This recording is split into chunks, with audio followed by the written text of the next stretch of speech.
Surgeon Nagpur से। आज जो विषय है अपने सबके बीच में है ना, वो है महाराष्ट्र मेडिकल काउंसिल का इलेक्शन, जो 3 अप्रैल 2025 गुरुवार को सारे डिस्ट्रिक्ट हेडक्वार्टर, मतलब जहाँ गवर्नमेंट मेडिकल कॉलेज जैसे नागपुर में है तो गवर्नमेंट मेडिकल कॉलेज, और जहाँ पर सरकारी मेडिकल कॉलेज नहीं है वहाँ पे सिविल अस्पताल, फॉर एग्ज़ाम्पल वर्धा, तो यहाँ पर ये इलेक्शन आयोजित किया गया है। इलेक्शन का उद्देश्य क्या है? 9 सदस्य भेजने हैं चुन के। कहाँ भेजने हैं? महाराष्ट्र मेडिकल काउंसिल में भेजने। अब महाराष्ट्र मेडिकल काउंसिल क्या है? महाराष्ट्र मेडिकल काउंसिल जो है ने सरकार के द्वारा चलाई गई एक बॉडी है जिसमें 9 लोग चुन के आते हैं, बाकी 9 लोग थ्रू नॉमिनेशन और पदसिद्ध, जिसको एक्स ऑफिशियो ऐसा मिक्सचर करके टोटल 18 लोगों के सदस्यों की एक बॉडी होती है। ये क्या करती है? जितने भी अपने MBBS सर्टिफाइड डॉक्टर्स हैं, जिनकी संख्या करीब करीब 2 लाख लोग हैं रजिस्टर्ड, है ना, पूरे महाराष्ट्र में, इन सब के रजिस्ट्रेशन सही है नहीं है, समय पे ये रिन्यू हुए कि नहीं हुए हैं, किस प्रोसेस से रिन्यू हुए, यहाँ से लेके तो अस्पतालों के किस तरह का सर्टिफिकेशन है, उसके तक का ये काम महाराष्ट्र मेडिकल काउंसिल करती है। किसी डॉक्टर के विरुद्ध जब कोई आरोप लगता है निग्लिजेंस का, उसकी भी पूरी जो पैनल या बोर्ड बैठता है, उसकी जो तपासनी होती है, जांच होती है, महाराष्ट्र मेडिकल काउंसिल करती है। तो ये बहुत ही विशेष, बहुत ही महत्वपूर्ण बॉडी है। दुर्भाग्य से ये हुआ है कि इसमें जो मतदान का प्रतिशत है वो 10% भी नहीं है। ये जान के आप लोगों को बहुत दुख होगा। क्यों? क्योंकि 1,90,000 में से हार्डली 30,000 लोग भी मतदान नहीं करते। बहुत सारे कारण हैं ना करने के। उसका परिणाम क्या होता है? परिणाम ये होता है कि कुछ लोग जो वर्चस्ववादी हैं, पहले से वहाँ रहे हैं, वो उस तरह की ही मतदान प्रक्रिया को समर्थन देते हैं जिससे बहुत ज़्यादा वोटिंग ना हो, और वही लोग लगातार चुनकर आते रहें, वो या उनके चुने हुए कुछ लोग, और उसकी वजह से वहाँ पर प्रो रिफॉर्मिस्ट यानी सुधारवादी काउंसिल नहीं बैठ पाते।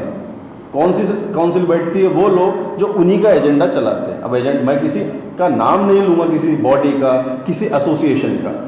इतना अवश्य है कि अभी भी आप देखेंगे तो हम लोगों का जो परिवर्तन पैनल है, जिसका कागज आप लोगों के सबके सामने है, ये 9 लोगों का पैनल है। इसमें पूरे महाराष्ट्र से, सारे ही प्रांतों से लोग हैं, समाज सेवा में अथक प्रयास कर चुके, और कोविड हो, कई बड़ी बड़ी विपदाओं के समय जिन्होंने समाज में योगदान किया, ऐसे सारे लोग इसमें हैं। इसमें से कोई भी ऐसा व्यक्ति नहीं है जो एक प्रोफेशनल पॉलिटिशियन रहा हो। दूसरी बात यह है कि इसमें इसकी जो एवरेज आयु है इस पैनल की, वो है 50 से 55, क्योंकि मैं हूँ, डॉक्टर स्वप्निल मंत्री सर है, डॉक्टर मंदार साने हैं जो एम्स में एडिशनल प्रोफेसर है फॉरेंसिक मेडिसिन के। हम लोगों की आयु लगभग 40 के आसपास है। सीनियर सर है शरद अगरखेड़कर सर। 2 डीन्स हैं जो आज हमारे बीच में यहाँ नहीं आए हैं, डॉक्टर शैलेश मोहिते सर जो नायर अस्पताल मुंबई के डीन हैं, और मस्के सर जो अहमदनगर में, अहिल्या नगर में बाल रोग तज्ञ हैं और डीन। पिकले मैडम है, एक स्त्री को अपने पैनल में रखा है हम लोगों ने। बाकी के किसी पैनल में मातृशक्ति को, बहनों को पैनल में जगह नहीं दी गई है। तो बोलना ये है कि जिस तरह का अपना भारतीय समाज समय के साथ यंग हो रहा है, वैसा हमारा पैनल है।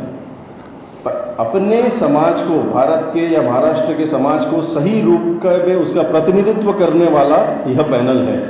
कम एज है, एवरेज एज, डायनामिक लोग हैं, अनुभव लोग हैं। तो अनुभव और उत्साह दोनों के बीच में अच्छी एक ब्रिज है ना।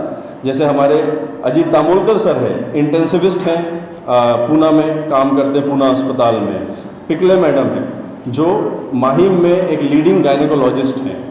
तो एक बहुत ही संतुलित, सारे लोगों का रिप्रेजेंट करने वाला ये पैनल है। जैसा कि भगवान श्री कृष्ण ने गीता में उसके 9वें अध्याय में 10वां श्लोक है जो हमको ये बताता है कि परिवर्तन संसार का नियम है। दुर्भाग्य से महाराष्ट्र मेडिकल काउंसिल इसमें परिवर्तन नहीं होता है। क्यों? क्योंकि दूसरे जो कोई भी पैनल हैं जो चलते आए हैं उसमें 4 से 5 लोग रिपीट हुए जो पहले ही महाराष्ट्र मेडिकल काउंसिल में थे।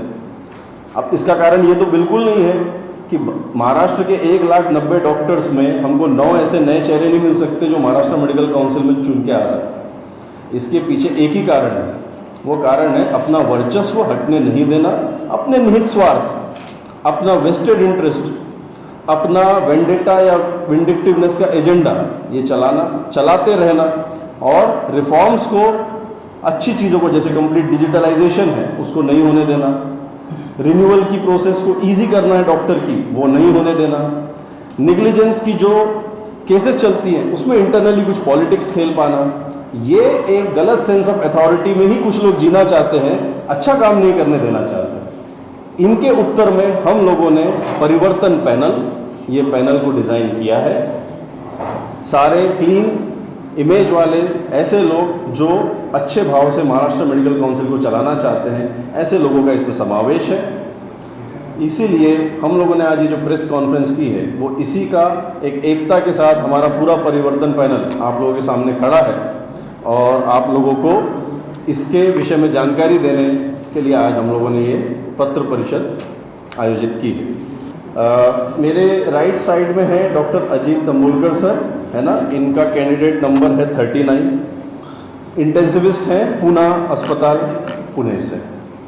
मेरे लेफ्ट साइड में फर्स्ट हमारे सबसे सीनियर सदस्य हैं डॉक्टर शरद अगरखेड़कर सर, इनका कैंडिडेट नंबर है नंबर 1, सीनियर पीडियाट्रिशियन है सर पुणे से।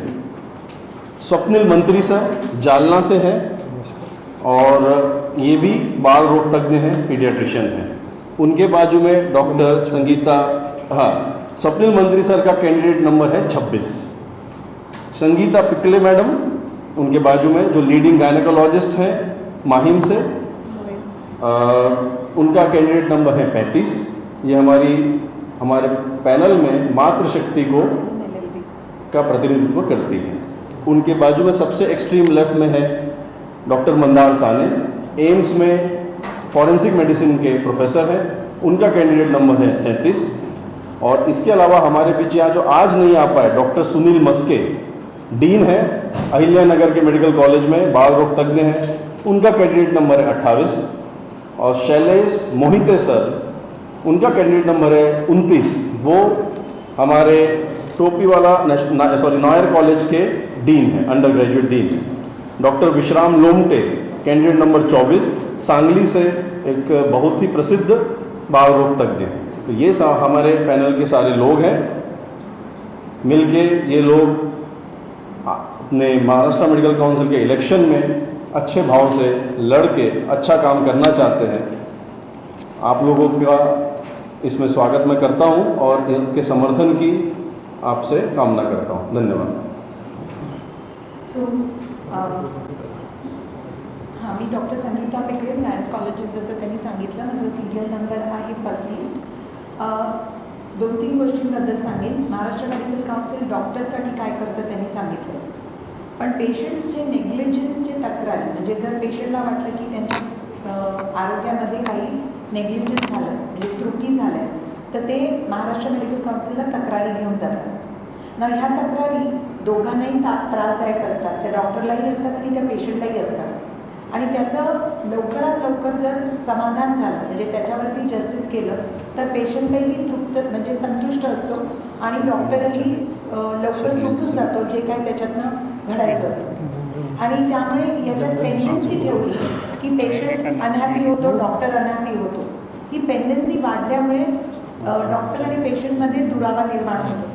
ही पेंडन्सी कमी करायची गरज आहे, आणि त्याच्यासाठी सातत्याने रेग्युलरली तिथे जाणं गरजेचं आहे. त्याच्यात आम्ही भर घालणार आहोत. यंग डॉक्टर्सना आज ऑपॉर्च्युनिटीज, आणि म्हणजे थोड्या गोष्टी मी अजून सांगेन की आज डॉक्टर्स ज्या AMOsच्या नोकरी करत आहेत किंवा गावामध्ये वगैरे खेड्यामध्ये काम करत आहेत, त्यांना 24 आवर्स ड्युटी हा प्रकार आहे. 24 तास ड्युटी हा मानवतेविरुद्ध असला तरी त्या 24 तास ड्युटी त्यांना लावली जाते, आणि असं अपेक्षित केलं जातं की त्यांनी त्या ड्युटीतनं काहीही कमी केली नाही पाहिजे. ना याच्यामुळे त्या डॉक्टरला त्रास होतो, पण रुग्णांनाही त्रास होतो, कारण जो माणूस 24 तास काम करतो त्याचं क्षमता राहत नाही. त्यामुळे ह्या ड्युटीवरती आळा घालणं आणि त्यामुळे पेशंटची सुरक्षा वाढवणं हे फार गरजेचं आहे, आणि त्याच्यावरही आमचा भर आहे. डॉक्टर्सना सोशल सिक्युरिटी नाही, ते टॅक्सही भरतात, ते GSTही भरतात, त्यांना सगळे लॉज आणि सगळे नियम, मेडिको लिगल केस असेल तर असा साधारण नियम असतो की एका कोर्टात जर धाव घेतली तर त्याच न्यायासाठी 4 कोर्ट धाव घेता येत नाही, हा सामान्य लॉ आहे, कॉमन लॉ म्हणतात. पण त्या विरुद्ध डॉक्टरवरती तुम्ही कन्झ्युमर केस, सिव्हिल केस, ह्युमन राईट्स केस, क्रिमिनल केस आणि MMC केस हे सगळं एकाच बाजूला चालू करू शकता आणि त्याला फ्रिव्हिलस लिटिगेशन म्हणजे डॉक्टरला छळवाद होण्याचा प्रकार घडतो. असा घडला की तो डॉक्टर आणि डिफेन्सिव्ह होतो. डिफेन्सिव्ह म्हणजे काय? चुका होऊ नये म्हणून जास्त टेस्टिंग करणं, जास्त सेफ्टी ठेवणं, हे पेशंटला खरंच दुःखदायक आणि त्रासदायक होतं. याही गोष्टींकडे आपण आता लक्ष देणार आहोत.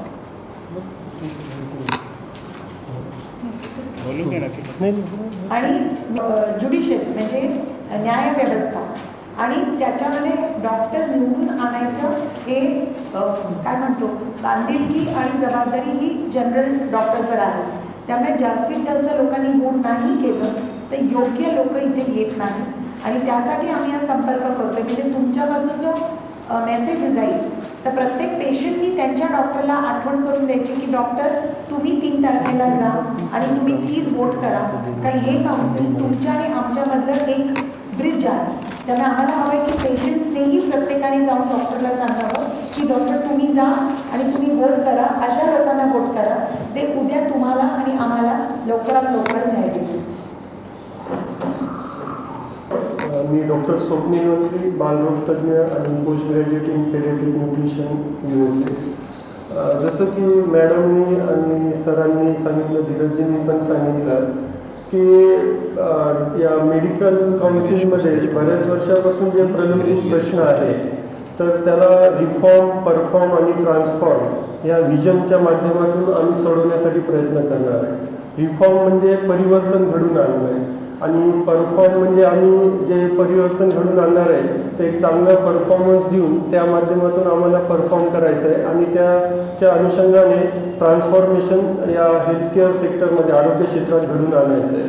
जसं की आपण एक अन्नदाता सुखी भव ही आपली एक संकल्पना असते सरकारची, त्याच धर्तीवर आरोग्य सेवादाता सुखी भव कसं करता येईल आणि पेशंट फ्रेंडली वातावरण निर्माण करून एक चांगलं आरोग्य क्षेत्राच्या दृष्टिकोनातून पाऊल टाकण्याची आमची एक व्हिजन आहे या माध्यमातून. जसं मॅडमनी सांगितलं की 24 आवर ड्युटीचा विषय आहे मेडिकल ऑफिसरचा, PG रेसिडेंट्सचा, तर त्याला एक 12 तास किंवा 18 तास अशी ड्युटी करून हाऊ डे कॅन म्हणजे इफिशियंटली डॉक्टर कसे काम करू शकतील आणि त्यांना चांगला पुढं स्कोप कसा मिळेल. त्यासोबतच डे टू डे प्रॅक्टिसमध्ये नर्सिंगच्या प्रॅक्टिसमध्ये जे विषय आहेत, जसं बॉम्बे सिव्हिल नर्सिंग ॲक्टचा विषय आहे, बायोमेडिकल वेस्टचा विषय आहे, फायरचा विषय, यामध्ये सुसूत्रता आणणे याच्या नॉर्ममध्ये. MMCचे जे क्रेडिट अवर्स आहे म्हणजे जे नूतनीकरणासाठी, रिन्युअलसाठी लागतात, त्याला रद्द करून कम्युनिटी सर्व्हिस प्रोग्राम बेस्ड रिन्युअलची सुविधा निर्माण करणे. PG स्टुडंट आता गडचिरोली किंवा दुर्गम भागात आमचे मंदारची प्रवास करून आले, आम्हीसुद्धा प्रवास करीत आहोत, तर तिथल्या यांना बऱ्याचदा कॉन्फरन्स अटेंड करणं शक्य होत नाही, तर ते जे सर्व्हिस देतात त्याच बेसिसवर त्यांचं रिन्युअल करण्यात यावं. एक खिडकी योजना, सर्व प्रकारचे रजिस्ट्रेशनसाठी एक खिडकी योजना असावी आणि जे काही ड्युरेशन ऑफ रिन्युअल आहे, MMCचं आहे, बायोमेडिकल वेस्ट आहे, फायरचं आहे आणि त्याला जोडून बॉम्बे सिव्हिल नर्सिंग ॲक्टचं आहे, ते ड्युरेशन 10 वर्षाचं करण्यात यावं आणि त्याला जोडूनच आमच्यासोबत आता महिला प्रतिनिधीसुद्धा आहे, तर महिला डॉक्टरांच्या सुरक्षेसाठी प्राधान्य हे आमचं एजेंडा आहे आणि या दृष्टिकोनातून आम्ही हेल्थकेअर सेक्टरमध्ये ट्रांसफॉर्मेशन आणणार आहे. धन्यवाद. स्थानिक स्वराज्य चुनाव जो होते हैं उसके अंदर जो मतदाता होते हैं उनके आधार कार्ड लेके जाते हैं. आपके इस चुनाव में डॉक्टर से कौन सा डॉक्यूमेंट्स मान्यता प्राप्त रहेगा? इसके लिए गवर्नमेंट का दिया हुआ कोई भी फ़ोटो आईडी, जैसे कि ड्राइविंग लाइसेंस भी चलता है, इसके लिए आधार कार्ड की अनिवार्यता नहीं है. सिर्फ वोटर्स को अपना इलेक्टोरल रोल में जो सीरियल नंबर है वो चेक करना है वेबसाइट पे जाके, और वो वहाँ जाके उनको पता चलेगा तो उनको बैलेट मिलेगा और बैलेट के बाद उनको ब्लैक पेन से नाम के सामने चौकट में क्रॉस करनी है और 9 votes they can give, anything between 1 to 9 votes they can give. Not more than 9 votes are to be cast. 3 अप्रैल को ये जो चुनाव होने जा रहा है ये कहाँ होने जा रहा है? इसका नोटिफिकेशन अभी डॉक्टर शिल्पा परब मैडम कल डिक्लेयर करने वाली है।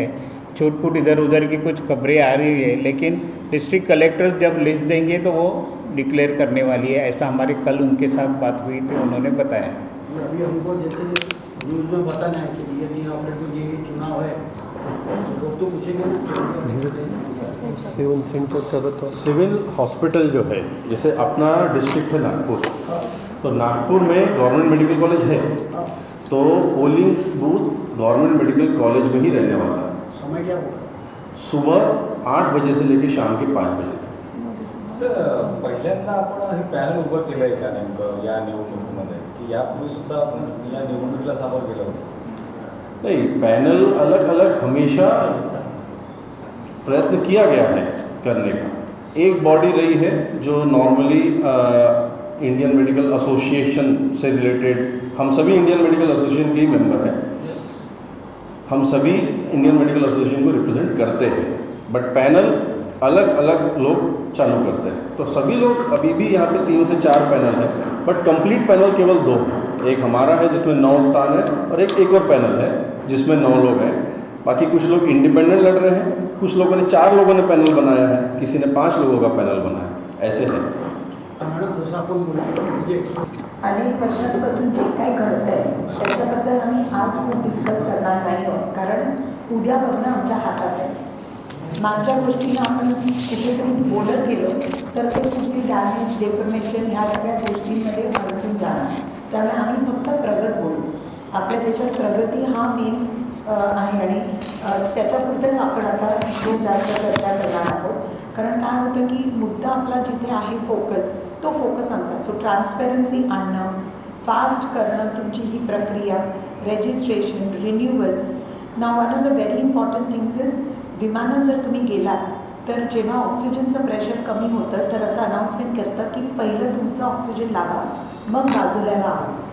त्यामुळे जो केअर गिव्हर असतो तो जर सेफ असला तर तो दुसऱ्याला केअर घेतो, जो सुखी आहे तो दुसऱ्याला सुखी ठेवतो, जो ज्ञानी आहे तो दुसऱ्याला ज्ञानी करतो।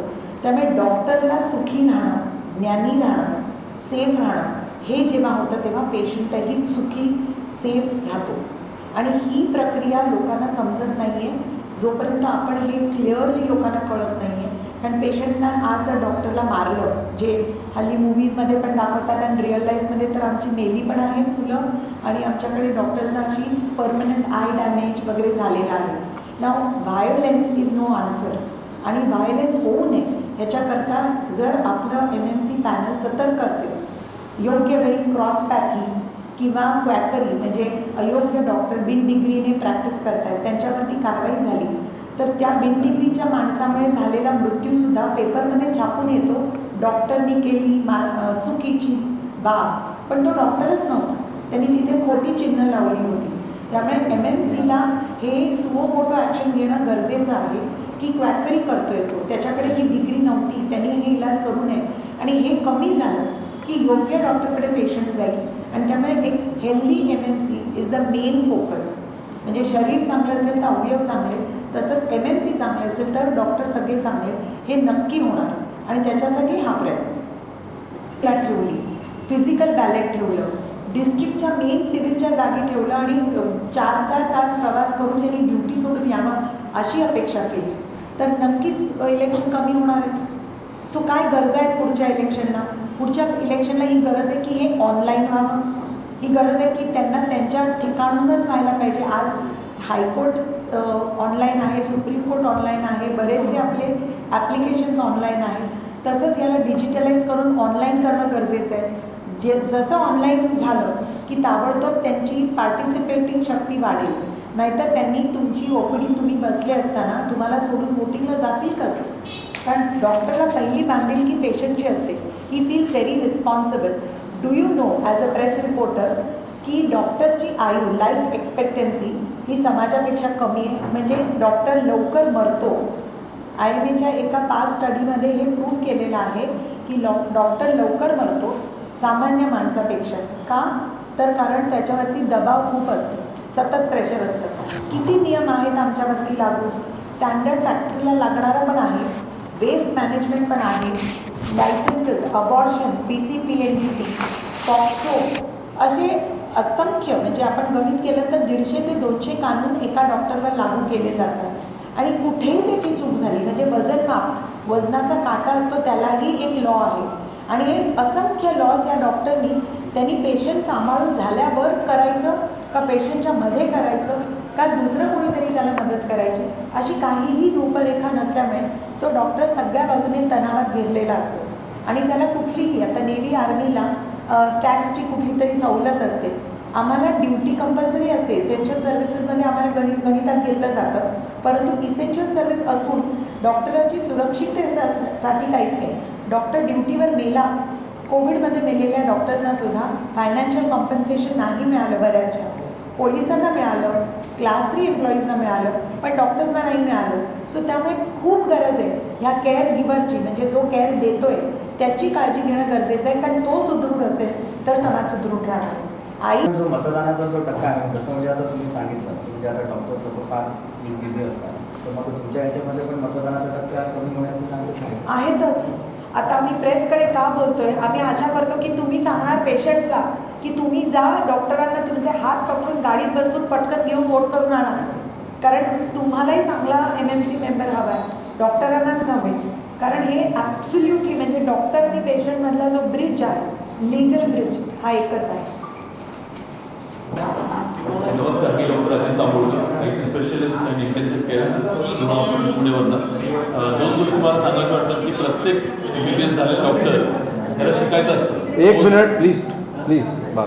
प्रत्येक MBBS झालेल्या डॉक्टर त्याला शिकायचं असतं, पुढे प्रगती करायची असते, वेगळे पोस्ट घ्यायचे असतात आणि आपल्या भारतामध्ये फक्त MD नंतर DM किंवा MCH अशा डिग्री फक्त आपण ॲडिशनल क्वालिफिकेशन लावू शकतो. असे असंख्य डॉक्टर आहेत त्यांना हे सगळे अपॉर्च्युनिटी देऊ शकतो, लिमिटेड सीट असतात. बरेचसे फेलोशिप कोर्सेस आहेत, ICचे कोर्सेस आहेत, नंतर ॲनेस्थेशियाचे, काही लोक PhD सुद्धा करतात, ही अतिशय नामवंत डिग्री आहे. हे अजून रेप्युटेशन महाराष्ट्राची आरोग्याला दिलं नाही आहे. तर आपण असं दिलं तर हे ॲडिशनल क्वालिफिकेशन लागले तर सगळ्या लोकांना अजून शिकायची इच्छा होईल आणि तेवढंच क्वालिफाईड वर्क आपण या सगळ्या आपल्या या सगळ्या लोकांना देऊ शकतो आणि अजून आउटस्टँडिंग वर्क आपण सगळ्यांनी करू शकतो. या छोट्या गोष्टी पण आपण करणं गरजेचं आहे. हे जे आजकाल क्लासच्या ऑफिसमध्ये आहेत वेगवेगळ्या ठिकाणी शिकवत आहेत, ते नॅशनल ट्युबरक्युलोसिस प्रोग्रॅम याचे प्रोग्रॅम जाऊन शिकतात, शिकवतात, पण त्यांना पॉईंट दिले जात नाही. का असं त्याला काहीतरी त्याला प्रोत्साहन द्यायला पाहिजे, ह्याच्याकडे पण आम्ही नक्कीच जगूया आणि त्याला पण ह्या लोकांना वर पॉईंट्स देऊया आणि याचे बेसिक सपोर्ट आहेत, लाईक बेसिक लाईफ सपोर्ट. कोणाला रस्त्यावर काय झालं, कोणी हार्ट अटॅक आला रस्त्यावर जातात, त्यांना बेसिक सपोर्ट दिला, ते बेसिक डॉक्टरने जर केलं तर मला वाटतं बऱ्याचशा ठिकाणी आपण हे मेजर हार्ट अटॅक वगैरे या गोष्टी आपण कमीत कमी देऊ शकतो किंवा स्ट्रोक वगैरे वाचवण्याचे प्रयत्न करू शकतो. ह्या पण गोष्टी आपण MCला रिक्वेस्ट करून आपण त्यांना मान्यता मिळावी असं मला वाटतं. सर, आपलं परिवर्तन पॅनल आहे. अरे वाह, पिकनिक की तैयारी? अब बेटा हम ठहरे डायबिटीज के पेशेंट, इस उम्र में पिकनिक वगैरह तो ना हो पाएगा, ज्यादा बैठने से पैरों में सूजन भी। तो फिर इतनी सारी दवाई क्यों? 90% ऑफ डायबिटिक पेशेंट की शुगर सिर्फ अप्रोप्रिएट डाइट थेरेपी से कंट्रोल की जा सकती है। अच्छा, अब क्या करें? पूरे इंडिया में अप्रोप्रिएट डाइट थेरेपी के 50+ सेंटर्स है, तो आज ही अपनी अपॉइंटमेंट बुक कराएं और डायबिटीज के सोल्यूशन पाएं। आज ही अपने कंफर्मेटरी टेस्ट कराएं सिर्फ एप्रोप्रिएट डाइट थेरेपी से।